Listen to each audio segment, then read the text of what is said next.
Que, verdade, nós está começando a trampar com scouting para buscar candidata. Então, nós começar, por exemplo, na março, abril. Então, agora em maio, nós começar oficial, zeg maar, com a candidata na atual. Então, agora que tempo passa assim na ligeira, até que na junho nós tem a visita de Miss Victoria atual, Victoria Mesa, bem de Miss Universe. Então, agora nós temos também a bem visitar Aruba e agora que nós temos a preparação para a noite final que está já domingo ou desde nós está chegando aí na mês. E aí que nós logramos 4 candidatas e logramos bisa com cada de nós forte. Dus nós não sabemos quem vai que corona, mas se nós sabemos que nós vai representar Aruba com turno no coração.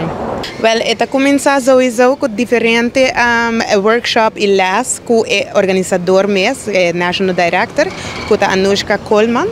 Então, hasta com minha persona e também nós temos Javen Cruz e nós temos diferentes outros gente na organização que te ajuda de uma maneira ou outra. Então, não assim, como para comunicar, como para protocolo, nós treinamos hasta com como para se cuidar de make-up, de cabelo, como para preparar na mesa sobre a economia que, apesar de boniteza, vamos ser como para papia também. E há certas coisas que Miss Universe está exigindo de candidata na hora que não vai representar.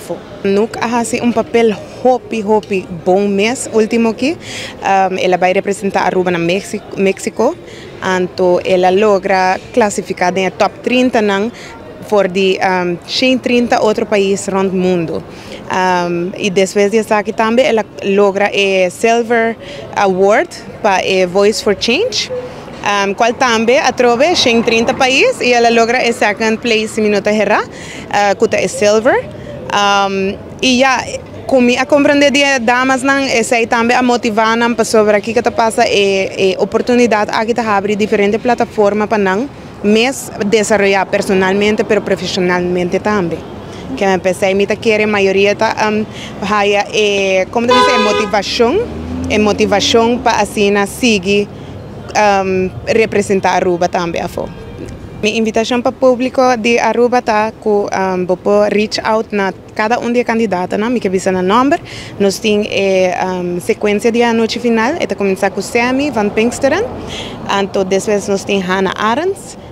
Número 3 está Emily Van Spandonk e número 4 nós temos Tishaina Silvania.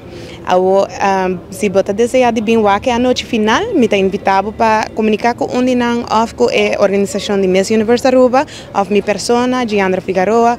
Então assim aqui vou por buscar bucarchi para a noite.